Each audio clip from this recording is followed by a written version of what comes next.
Anda kembali di CNN Indonesia Prime News. Pernyataan Menteri Pendidikan dan Kebudayaan Nadiem Makarim yang menyebut sekolah negeri seharusnya untuk siswa dengan ekonomi rendah menuai kritik. Retno Listiarti, Komisioner KPAI bidang pendidikan menyebut hal itu bertentangan dengan amanah konstitusi tentang kewajiban negara memenuhi hak pendidikan setiap warga negara.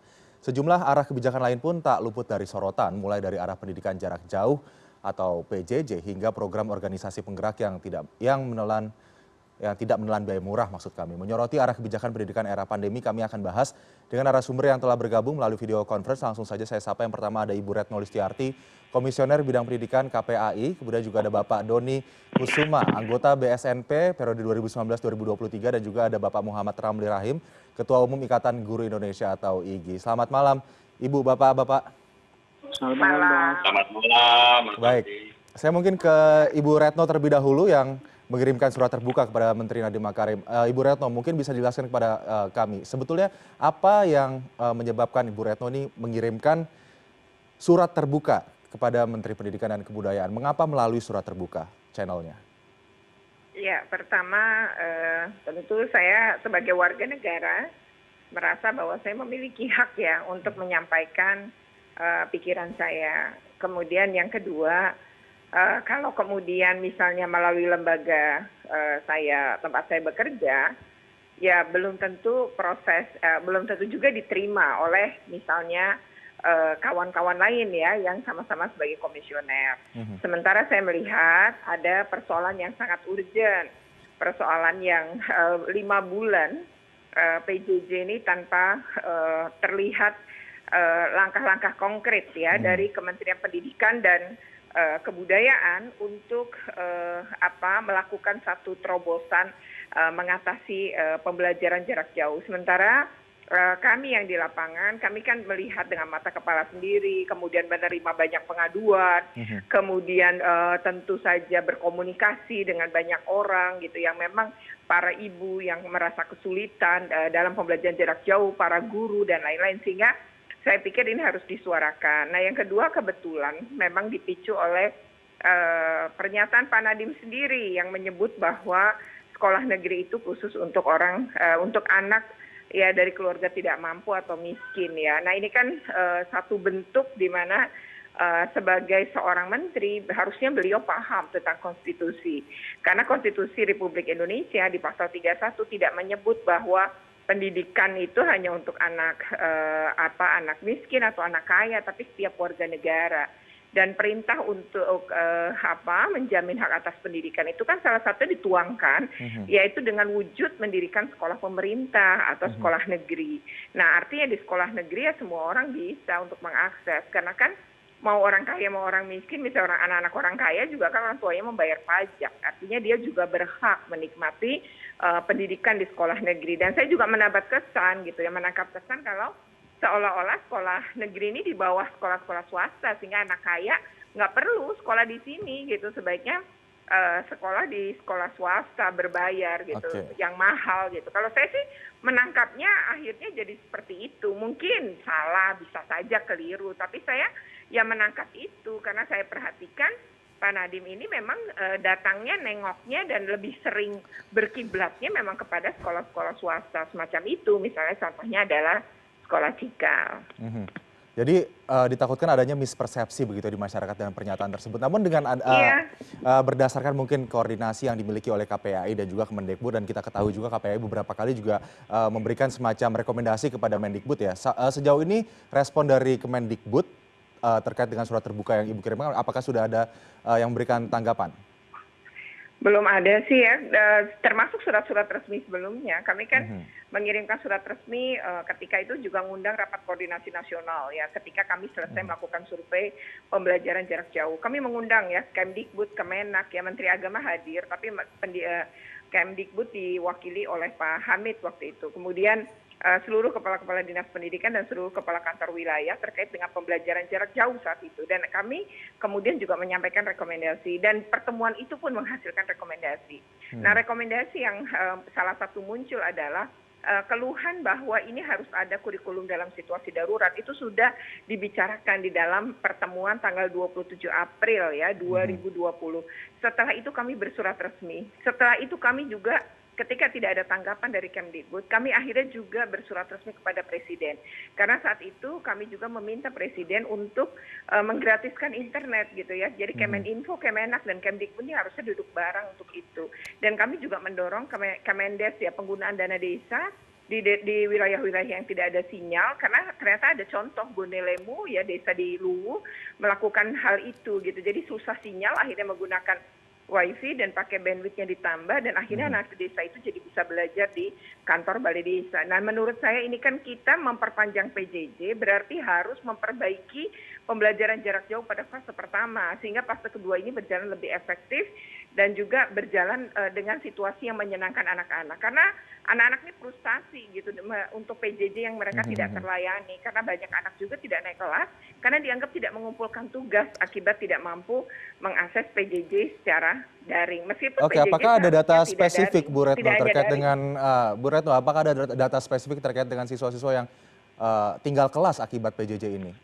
Ada. Kami menerima laporan itu dari ada tiga sekolah ya. Tapi di sekolah itu artinya gini, yang melapor satu orang di masing-masing sekolah, tapi ternyata kasus anak yang nggak itu di sekolah itu banyak gitu. Jadi sebenarnya pas ditelusuri ada beberapa kasus yang kemudian mengalami hal yang sama. Dan ada anak-anak juga yang akhirnya nggak tahu terima rapot kapan, itu kapan. Jadi mereka juga ada yang nggak tahu sampai hari ini naik kelas atau tidak.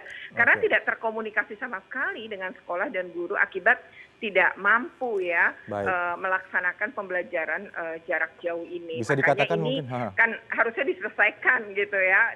Ini persoalan di depan mata gitu, dan anak-anak sudah mulai dalam keadaan jenuh juga 5 bulan ini. Jadi harusnya kurikulumnya penyederhanaan kurikulum itu sudah jadi mestinya ketika 13 Juli tahun ajaran baru dimulai. Dan yang kedua adalah ya tadi fasilitas daringnya ini dibantu oleh negara, karena negara-negara yang sedang pandemi kayak kita juga mereka menggratiskan internet setidaknya selama pembelajaran jarak jauh ini berlangsung. Agar tidak menimbulkan kesenjangan akses digital begitu ya kepada siswa yang miskin dan siswa yang kaya. Saya selanjutnya mungkin ke Pak Ramli dari Ikatan Guru Indonesia. Pak Ramli, ini terkait surat terbuka yang dikirimkan oleh Ibu Retno pada Mendikbud, apa tanggapan dari Ikatan Guru se-Indonesia membaca surat tersebut? Apakah sepakat atau ada atau mengkritisi beberapa poin lainnya?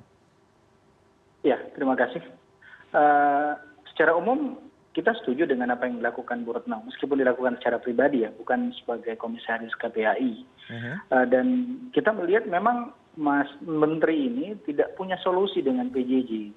Kami sudah berulang kali meminta, bahkan langsung ke Dirjen, meminta agar ada regulasi khusus dibuat terkait pelaksanaan pembelajaran jarak jauh, tetapi kadang-kadang jawaban yang muncul adalah sekarang kan dibutuhkan kreativitas sekolah, dibutuhkan kreativitas dinas pendidikan, dibutuhkan kreativitas karena sekarang eranya merdeka belajar katanya. Jadi hal-hal yang teknis tidak perlu diatur oleh Kemdikbud. Hanya persoalannya adalah tidak adanya acuan teknis ini atau pedoman pembelajaran jarak jauh yang lebih baik yang membuat daerah-daerah kebingungan menerapkan PJJ ini dengan baik. Memang kami menemukan beberapa daerah seperti di Kalimantan Utara itu membuat teknis pelaksanaan yang lebih rinci. Tetapi tidak semua kabupaten kota, tidak semua provinsi melakukan hal itu. Sehingga memang kemudian anak-anak menjadi stres. Kami sering sampaikan bahwa bolehlah 3 bulan pertama, Maret, April, Mei, atau mungkin sampai Juni kita sebut sebagai kondisi darurat. Tetapi kalau masuk Juli, Agustus, dan seterusnya, masih juga kita mentoleransi hal-hal yang membuat stres siswa, membuat stres orang tua, membuat stres guru, maka itu sudah tidak rasional menurut kami. Ya. Nah, kami meminta juga bahwa ada sesuatu yang dilakukan oleh pemerintah terkait bagaimana menyiapkan guru yang lebih dari 60% guru kita tidak memiliki kemampuan dalam sisi teknologi untuk mengadakan pembelajaran jarak jauh. Tetapi yang dilakukan Kemdikbud misalnya bikin web series selama 1 bulan ini, itu tidak begitu membantu. Baik, karena Pak Ramli, yang ikut kan paling 1.000 guru, sudah sangat banyak yang ikut. Pak Ramli, itu mungkin tidak banyak mengubah kondisi PJJ kita. Pak Ramli, saya ingin bertanya juga, apa yang membedakan Merdeka Belajar pada saat sebelum pandemi dan Merdeka Belajar pada saat pandemi dari sisi tenaga pengajar? Belum ada, kita belum melihat konsep Merdeka Belajar dari sisi Apa yang dirasakan perbedaannya, aplikasi di lapangan. aplikasinya di lapangan? Belum kelihatan sama sekali. Jadi Oke. kita melihat bahwa Merdeka Belajar ini masih sekedar jargon saja, masih sekedar kata-kata yang dilontarkan yang miskin konsep di lapangan. Dan kita melihat ini juga masih jadi perdebatan karena Merdeka Belajar ini kan ternyata merek dari salah satu perusahaan di Indonesia. Nah, apakah kemudian Kemdikbud ini sebagai ambasador dari merek itu atau sebaliknya ya kita tidak tahu seperti apa. Oke. Tetapi ya Merdeka Belajar di sisi guru, di sisi sekolah itu belum kelihatan sama sekali. Termasuk seperti Bu Retno tadi sampaikan, kurikulum atau petunjuk pelaksanaan PJJ itu dibutuhkan di lapangan. Entah itu Kemdikbud kemudian bilang ini Merdeka Belajar lah dan sebagainya. Tetapi fakta di lapangan menunjukkan adanya kebingungan, kesimpang siuran pelaksanaan PJJ ini. Bahkan ada beberapa daerah yang membuat sistem modulasi. Jadi modulnya dibagiin ke siswa, habis itu dalam waktu tertentu harus dikumpulkan. Apakah model PJJ seperti itu yang ingin dilaksanakan? Serba tidak jelas aturan-aturan kita. Jadi dan mungkin ini menurut kami ya butuh diluruskan. Kemudian muncul lagi berbagai kontroversi seperti POP ini ya meskipun IGI masih lolos dan seterusnya, tapi ya kami juga mengkritisi bahwa banyak hal yang butuh dikritisi dalam POP itu, organisasi penggerak. Kemudian soal pernyataan-pernyataan Mas Menteri misalnya soal baru tahu kalau ada daerah di Indonesia yang tidak punya signal, tidak punya listrik, kemudian ditambah lagi bahwa sekolah negeri hanya untuk orang miskin. Ini menimbulkan berbagai macam polemik di masyarakat sebenarnya yang tidak perlu terjadi. Nah, kenapa? Karena seharusnya lontaran-lontaran seperti itu tidak perlu menjadi bahan perdebatan yang kemudian membuat pendidikan kita tidak fokus pada tujuan yang sebenarnya. Kita lebih ribut dengan remeh-temeh yang sebenarnya tidak diperlukan dalam dunia pendidikan. Baik, jadi itu tadi ya, bagaimana kita bisa mengaplikasikan Merdeka Belajar di masa pandemi ini sehingga benar-benar bisa applicable dengan aturan dan juga persoalannya kurikulum Merdeka yang Belajar jelas yang mau gitu. diaplikasikan yang mana itu juga jadi pertanyaan. Nah, mungkin saya tanya selanjutnya ke Pak Doni. Pak Doni, bagaimana ini dengan kurikulum darurat di masa pandemi, progresnya sejauh mana, uji publik yang dilakukan, bagaimana evaluasinya, sudah apakah bisa diterapkan di tahun ajaran baru ini? Ya, terima kasih Mas Aldi. Terkait dengan kurikulum, itu kami dari Standar Nasional Pendidikan, itu kami tidak memperoleh banyak informasi ya. Kami dari Badan Standar Nasional Pendidikan, itu sedang memperbaiki, merevisi 8 Standar Nasional Pendidikan. Salah satunya adalah standar isi. Maka, perbaikan kurikulum itu perlu menyesuaikan dengan standar isi yang sedang direvisi dan saat ini sedang kami ajukan ke Menteri dan belum direview juga dan kami belum ada tanggapan terkait standar isi yang baru kami desain. Tetapi saya dengar-dengar di kementerian sudah ada tim yang mau menyederhanakan kurikulum. Nah, saya tidak tahu penyederhanaannya itu seperti apa gitu ya. Kalau menyederhanakan kemudian beda dengan standar isi atau katakanlah menyederhanakan standar isi yang lama, tentu nanti akan berbeda dengan standar isi yang baru yang sebenarnya juga sudah kami sederhanakan, lebih sederhana dan lebih bisa mudah dipahami. Apalagi kami dari Badan Standar Nasional Pendidikan sedang membuat draft untuk fokus pembelajaran sehingga di beberapa mata pelajaran ada fokus-fokus yang perlu dikembangkan. Memang fokus pembelajaran ini tidak bagian dari Standar Nasional Pendidikan, tetapi akan membantu di dalam mengembangkan kurikulum, terutama nanti terkait dengan bagaimana Bapak Ibu guru memahami standar isi di dalam kurikulum itu. Jadi terkait dengan kurikulum yang disederhanakan, kami sejauh ini justru malah belum tahu, Mas, informasinya seperti apa. Tapi untuk standar isi yang berkaitan dengan PJJ atau pembelajaran jarak jauh, sampai saat ini sebetulnya bagaimana itu diterapkan di dunia pendidikan Indonesia? Pak Doni mungkin dibahas nanti usai jeda, kami akan kembali tetap di CNN Indonesia Prime News.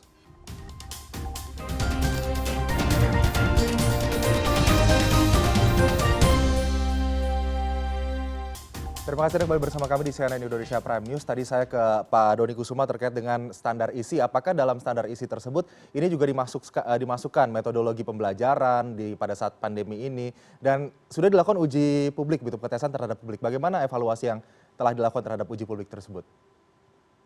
Ya, yang sudah kami lakukan, ini jadi tugas Badan Standar Nasional Pendidikan itu kan mengembangkan standar nasional pendidikan. Nah, standar isi yang kami kembangkan, kami revisi itu terkait dengan muatan-muatan materi pembelajaran. Sedangkan yang tadi Mas Aldi tanyakan, terkait metodenya, itu masuk di standar proses, dan itu juga kami kembangkan.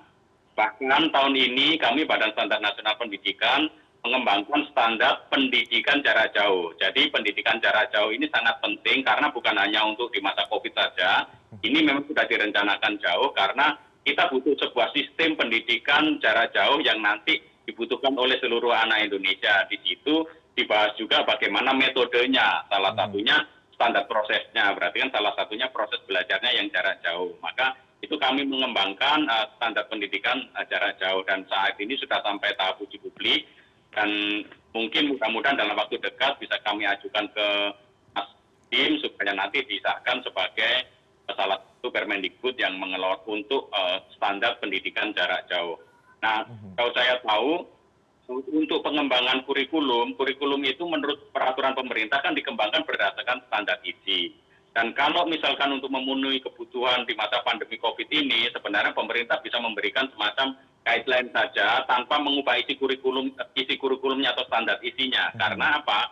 Karena kurikulum itu harus sesuai dengan standar isi, gitu. Tidak bisa menyimpang jauh. Tetapi Bapak Ibu guru itu sebenarnya bisa secara merdeka gitu memilih materi apa yang paling fundamental yang bisa mereka kembangkan selama masa COVID. Karena memang ini situasinya sangat darurat gitu ya. Tapi yang penting anak sungguh-sungguh belajar. Meskipun ketercapaian seluruh isi kurikulum tidak akan mungkin tercapai melalui pandemi dengan cara pembelajaran jarak jauh dengan daring seperti sekarang ini, Mas, gitu.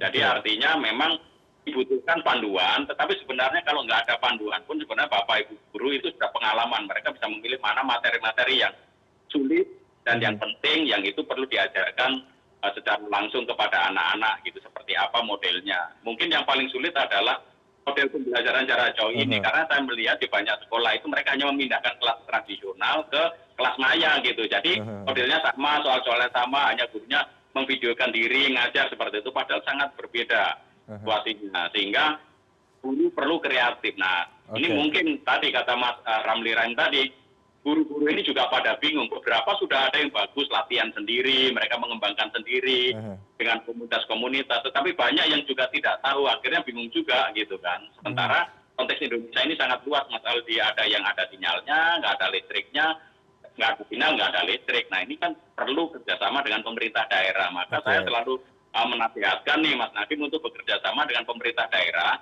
membuat analisis kebutuhan di daerah, sehingga kemudian anak-anak ini punya hak yang untuk pendidikan bisa terlayani apapun situasi dan kondisinya. Sehingga modelnya itu bisa pelajaran jarak jauh sejauh memungkinkan, atau kemudian dengan modul-modul, dengan bacaan, dengan TVRI, atau mungkin dengan radio lokal. Saya rasa banyak alternatif yang bisa dipilih, tetapi ini tetap harus mendasarkan diri pada kebutuhan di satuan pendidikan. Artinya sekolah dan orang tua harus berkomunikasi, ngecek bagaimana situasi anak-anaknya, sehingga sekolah bisa memberikan layanan yang terbaik. Oke, mungkin kalau saya kita nunggu dari kebijakan kementerian terlalu lama, Mas, anak-anak kan harus segera belajar.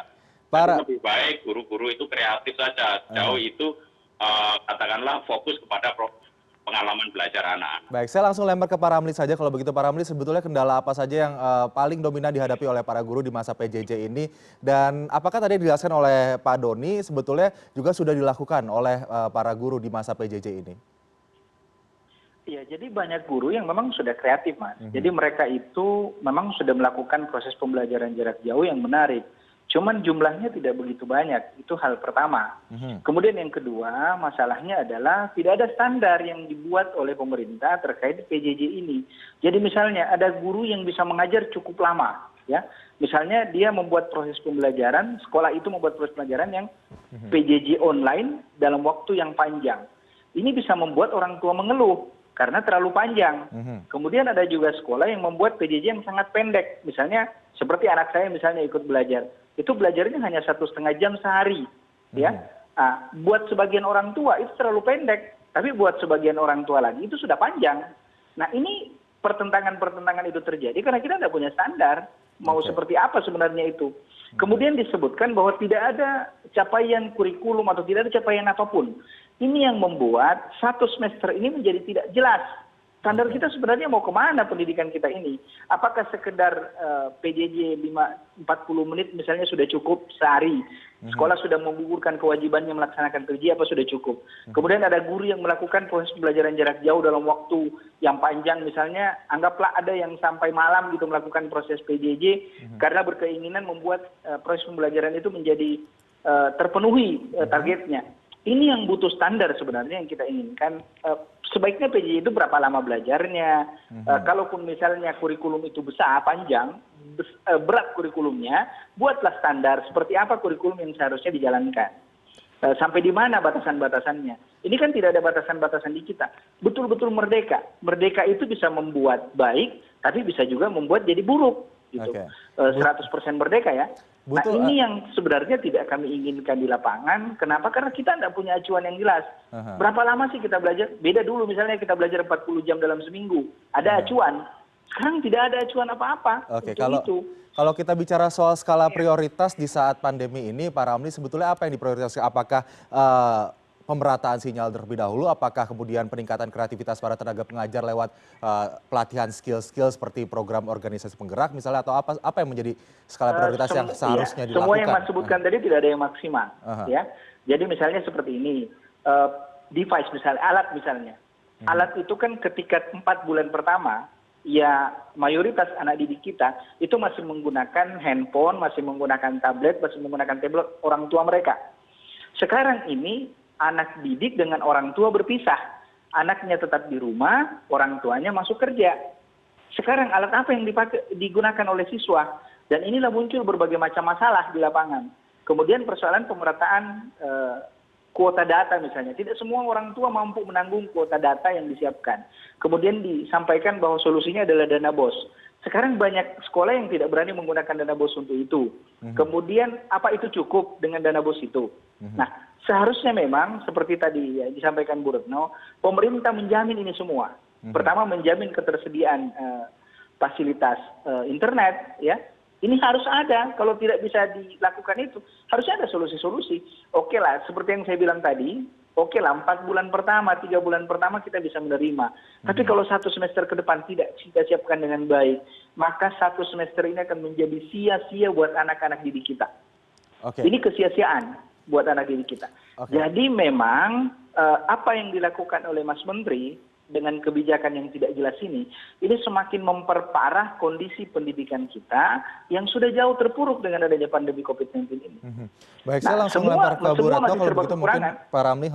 Ya, langsung saya lempar ke Bu Retno. Bu Retno, terkait dengan surat terbuka yang Anda kirimkan tidak hanya soal PJJ saja begitu, soal sekolah negeri bagi masyarakat ekonomi rendah, tapi juga ada sistem zonasi. Kemudian ada juga soal PJJ hybrid yang menjadi sorotan Anda. Bisa Anda elaborasi lebih jelas lagi kepada kami soal kecemasan-kecemasan yang Anda tuliskan dalam surat terbuka tersebut? Iya, pertama terkait dengan pernyataan bahwa sekolah negeri itu hanya untuk anak tidak mampu ya. Ini kan dinyatakan oleh seorang menteri dalam sebuah forum resmi. Kalau menurut saya ini tidak tepat gitu. Jadi tentu tidak berpikir seperti itu, apalagi dihubungkan dengan zonasi.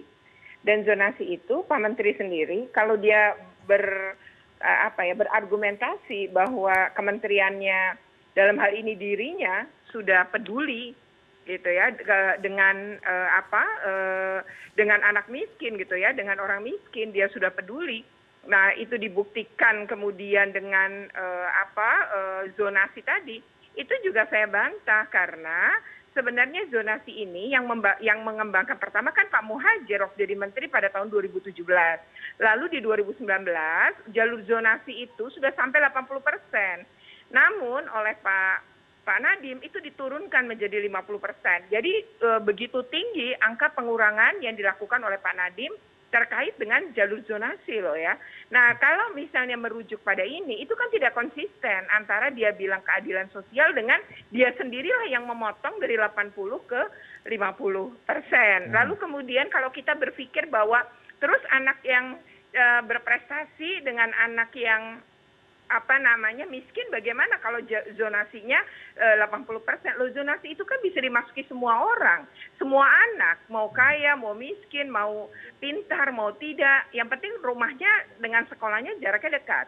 Nah, yang kedua, kalau anak miskin sekolahnya jauh dan tidak keterima, ada jalur afirmasi.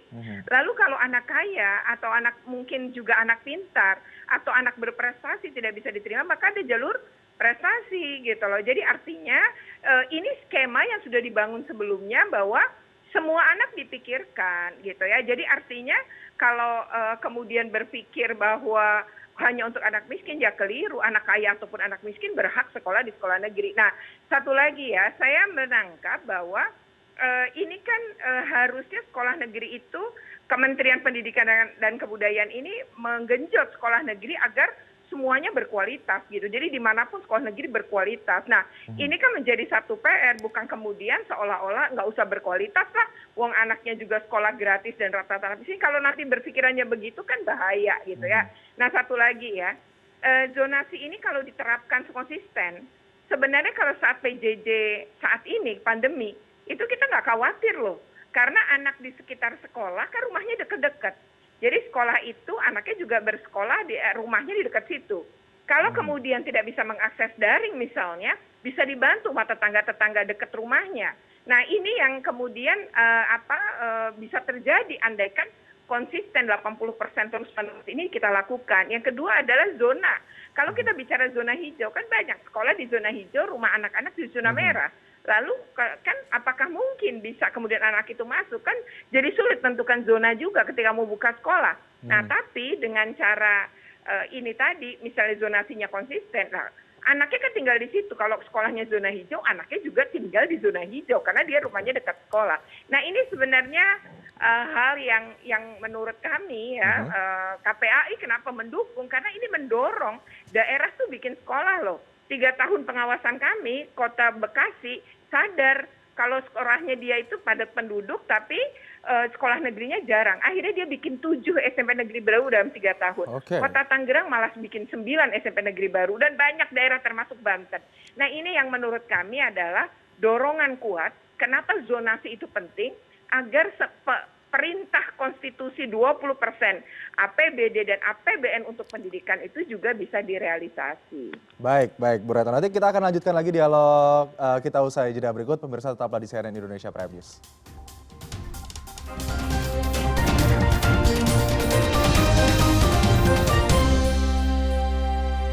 Ya, Anda kembali di CNN Indonesia Prime News. Saya langsung saja ke Pak Doni. Pak Doni, ini BSNP sudah memberikan standar mutu atau standar isi bagi pendidikan di masa belajar jarak jauh atau PJJ. Apa saja kemudian diberikan dan apa rekomendasi diberikan kepada Menteri Pendidikan, kemudian kepada mungkin tidak hanya pemerintah pusat tapi juga mungkin pemerintah daerah begitu?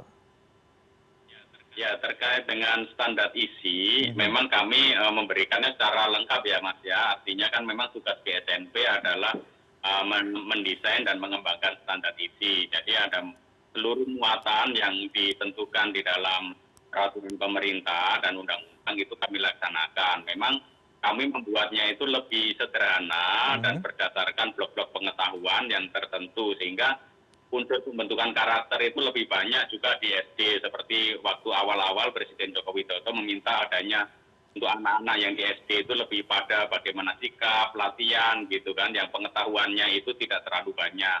Dan itu sudah kami sesuaikan dan sudah sampai pada tahap sekarang tinggal menunggu, karena semua naskah itu sudah kami berikan kepada Menteri. Yang kedua, terkait pendidikan jarak jauh, ini perlu dibedakan dengan pembelajaran jarak jauh. Memang di media itu singkatannya PJJ sama, padahal kalau menurut undang-undangnya, PJJ itu pendidikan jarak jauh. Itu beda dengan pembelajaran jarak jauh. Karena pembelajaran jarak jauh adalah salah satu bagian dari pendidikan jarak jauh. Terutama terkait dengan standar proses, bagaimana proses delivery-nya. Dan pembelajaran jarak jauh itu bisa online, bisa offline, dan bisa blended gabungan gitu. Sehingga hal-hal itulah yang kami atur. Dan sejauh ini memang kami sedang menunggu. Karena apa? Kalau memang saat ini jadi katakanlah ada tim yang merevisi kurikulum atau menyederhanakan kurikulum, tentu dia nggak bisa memakai acuan dari yang dan kami susun, karena apa? Belum disahkan, gitu kan. Artinya tim dari kementerian akan menyusun standarnya atau penyederhanaan kurikulum berdasarkan standar isi yang lama yang saat ini masih berlaku. Nah, padahal kami sedang mengusulkan itu, maka sebaiknya ada semacam ya kolaborasi, meskipun untuk urusan kurikulum kan sebenarnya BSNP tidak mendesain kurikulum. Yang mendesain kurikulum adalah dari kementerian. Jadi itu sudah unit teknis gitu. Tetapi kami memberikan guidance, panduan-panduan bahwa standar isinya seperti ini, standar kompetensi lulusannya harus seperti ini. Dan yang kami desain memang tidak secara khusus untuk pandemi ya, karena untuk pandemi ini memang unit teknis. Sehingga tadi misalkan IG meminta buku panduan, bagaimana sih berapa jam anak-anak itu harus belajar. Karena saat ini yang kita temukan di Jakarta saja, ada anak ini mulai masuk 7:30, selesai jam 2 siang. Dan itu semuanya online. Apa nggak mati itu anak-anaknya itu di depan layar terus-menerus gitu kan. Nah ini karena apa terjadi? Karena nggak ada panduannya gitu. Panduannya hanya dibebaskan begitu saja. Semestinya untuk kementerian meminta rekomendasi dari KPAI lah, berapa sih time screen anak-anak Indonesia itu untuk SD, SMA, berapa lama dia kuat di layar. Karena ini nanti terkait juga kesehatan mata, dan psikis anak, bagaimana kemudian anak bisa senang, tetap punya hak untuk bermain. Nah, ini harus diatur. Nah, saat ini memang sudah ada surat edaran dari Dirjen kan, dari Sekjen, dari Sekjen, tetapi itu pun mengatur masih secara umum, tidak masuk ke bagaimana proses pembelajaran jarak jauh itu dilakukan di sekolah. Baik, jadi butuh guidance itu. Oke, baik. Memunculkan banyak hal nih guru ya, ada yang hebat, merdeka, lalu apa yang dia lakukan sebisanya dengan kemampuan yang ada, lalu kemudian ada yang sangat kreatif. Guru-guru dari IGI itu sangat kreatif saya rasa, karena mereka latihan terus-menerus kan. Tetapi ini pun kan juga tetap butuh panduan, karena mengadakan pembelajaran secara daring itu membutuhkan biaya. Dan kalau toh itu ada relaksasi dana bos, tetap tidak mencukupi gitu. Dan bahkan mungkin bisa tidak adil juga. Jadi harus ada kolaborasi ya, antar semua stakeholders dunia pendidikan. Baik Pak Doni. Sejak awal untuk pembelajaran jarak jauh, Baik, Pak Doni. dan sekolah harus memetakan kebutuhan di sekolah itu apa, baru dipilih sarana yang paling bagus apa. Supaya hak-hak anak Indonesia itu tetap terpenuhi selama masa pembelajaran jarak jauh yang dilakukan. Karena memang sangat riskan kalau mereka sudah mulai tatap muka. Saya langsung ke Pak Ramli. Kalau begitu Pak Ramli, mungkin atau tidak kita masih tetap bisa menjaga mutu, mengontrol mutu pendidikan yang ada, begitu, dan juga tetap bisa membangun karakter para peserta didik pada saat masa PJJ ini. Dan apa tanggapan Anda? Mungkin pertanyaan selanjutnya adalah apa tanggapan Anda terkait kemudian ada wacana PJJ hybrid atau tatap muka dan juga PJJ yang disatukan nanti jika nanti pandemi telah berakhir? Ya, hybrid ini kami sudah lama mengusulkannya, tapi kami menyebutnya sebagai blended learning. Ini memang perlu dan sudah dilakukan sebenarnya jauh sebelum pandemi. Jadi sebelum pandemi teman-teman guru, terutama teman-teman IGI, itu sudah melakukan proses pembelajaran di dunia maya. Itu sudah lama kita lakukan, sudah lebih dari 4 tahun lalu kita laksanakan. Kemudian di hybrid digabungkan dengan pembelajaran tatap muka di ruang kelas. Dan itu pasca pandemi mungkin akan semakin maksimal dilaksanakan. Karena kawan-kawan selama masa pandemi ini semakin bertambah guru-guru yang bisa menjalankan pembelajaran di dunia maya dengan baik gitu. Cuman memang kita juga menyoroti persoalan standar-standar yang dibuat oleh Kemdikbud, yang tidak dibuat oleh Kemdikbud ya. Bayangkan kalau ada guru yang karena kreatifnya itu bisa membuat anak-anak senang belajar, itu bisa belajar dari pagi sampai maghrib misalnya ya. Itu kan pulang-pulang orang tuanya jadi mengeluh, saya harus bayar berapa kuota data gitu. Padahal anaknya senang sebenarnya, tapi persoalannya bikin stres lagi orang tua. Ini masalah, dan kemudian seharusnya kan di pembelajaran jarak jauh seperti ini memang harus ada standar. Karena mata kita ada batas kemampuannya, otak berpikir ada batas kemampuannya, kemudian posisi yang sama, duduk dengan posisi yang sama terus-menerus, juga ada batasnya. Jadi ini semua butuh batasan-batasan sebenarnya berdasarkan kajian Kemdikbud menetapkan masa pembelajaran, waktu pembelajaran PJJ itu online itu seberapa lama sebenarnya. Kemudian ada juga guru yang kemudian datang ngasih Zoom misalnya ya, datang ngasih Zoom 5 menit pertama, habis itu hilang, ya, habis itu gurunya hilang, nanti 2 jam kemudian baru muncul lagi. Jadi siswanya ada di layar, tapi gurunya sendiri sudah hilang di situ. Nanti pada saat di akhir pembelajaran baru datang lagi.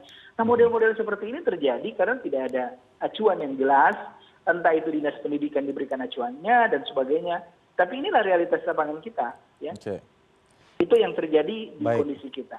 Baik, Bu Retno terkait dengan guidance, acuan, dan juga batasan ini, mungkin KPAI punya catatan tersendiri bagi tiga hal tersebut, guidance, batasan, acuan.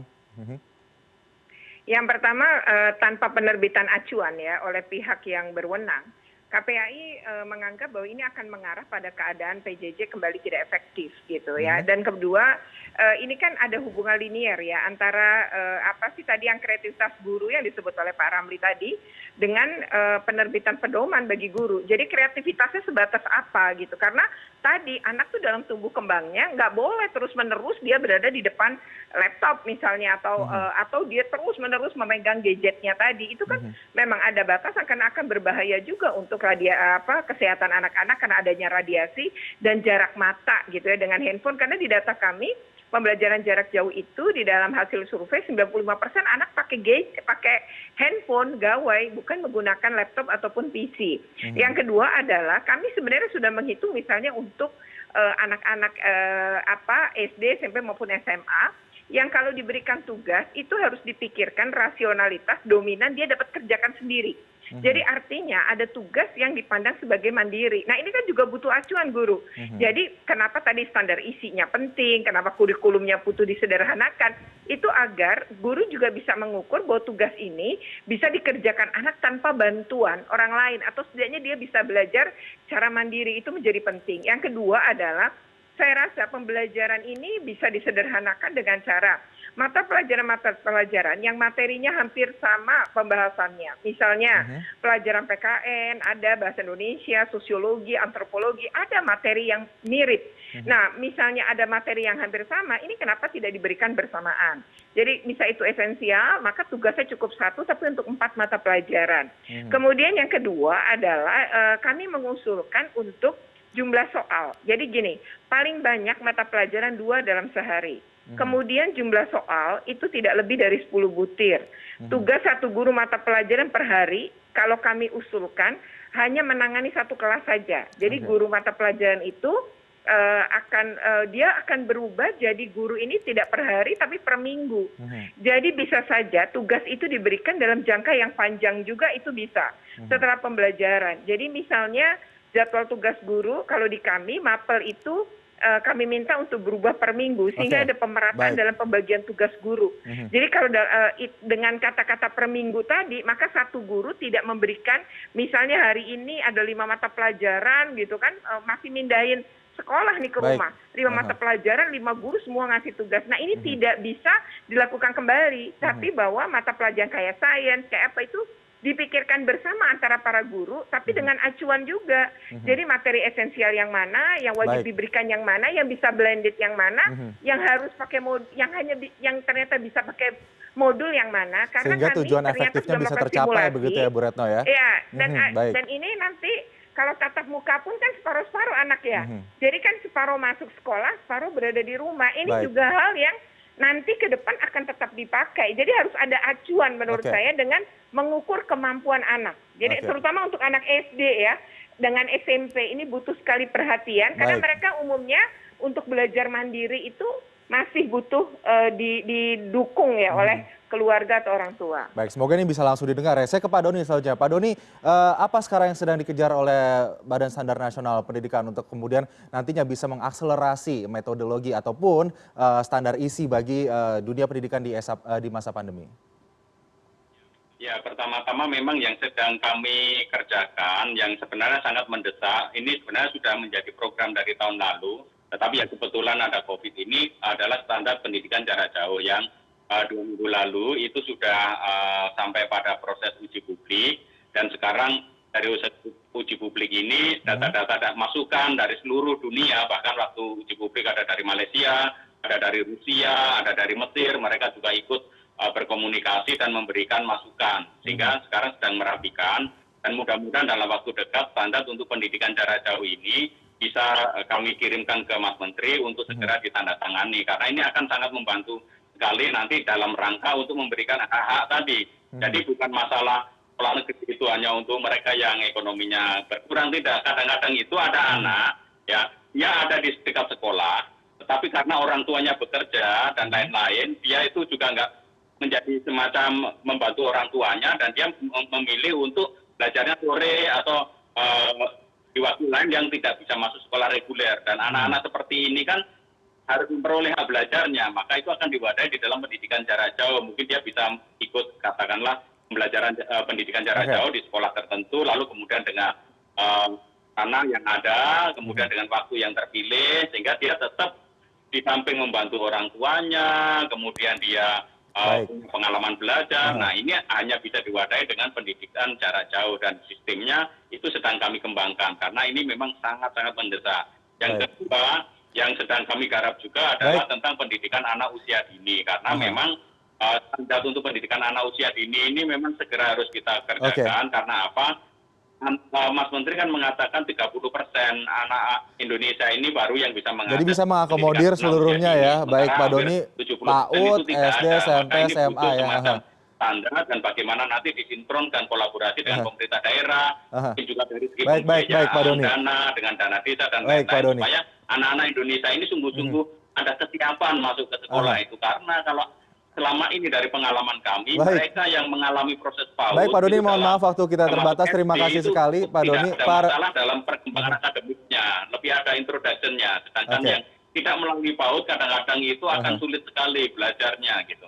Sehingga standar PAUD ini pun juga sedang kami kembangkan. Dibutuhkan standar acuan guidance di semua ini pendidikan. Apa sih masa depan Indonesia nanti 2045, sehingga kami juga mengembangkan yang disebut arah kompetensi. Dan arah kompetensi ini sebenarnya bisa menjadi dasar pemikiran bagaimana kementerian bisa mentransformasi pendidikan itu ke depan. Karena saya rasa 10 tahun, 15 tahun ke depan itu situasi Indonesia ini sangat berubah gitu. Sehingga pendidikan ini harus mulai. Maka kan sekarang sudah mulai akan ada revisi Undang-Undang Sisdiknas dan lain-lain. Saya rasa dalam rangka itulah kami dari Badan Standar Nasional Pendidikan membuat naskah akademik yang akan membantu bagaimana nanti proses untuk revisi Undang-Undang Sisdiknas ini yang sudah 20 tahun lalu didesain dan memang sudah harus berubah itu bisa ya sesuai dengan tuntutan perubahan-perubahan zaman dan kami memberikan gagasan-gagasan pokok pemikiran yang akan kami berikan sebagai rekomendasi kepada Mas Menteri. Ya, sangat jelas sekali nampaknya. Mungkin bisa jadi membantu untuk mendesain revisi terhadap Undang-Undang Sistem Pendidikan Nasional yang sekarang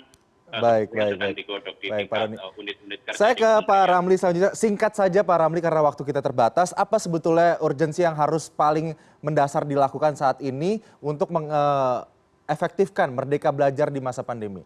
Singkat saja.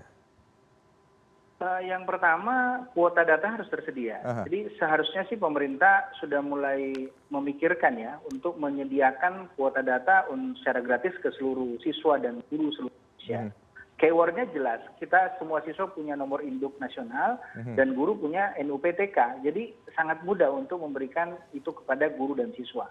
Kemudian yang kedua harus disesuaikan dengan kondisi di lapangan. Sehingga butuh standar pelaksanaan pembelajaran jarak jauh. Bukan pendidikan jarak jauh ya, pembelajaran jarak jauh.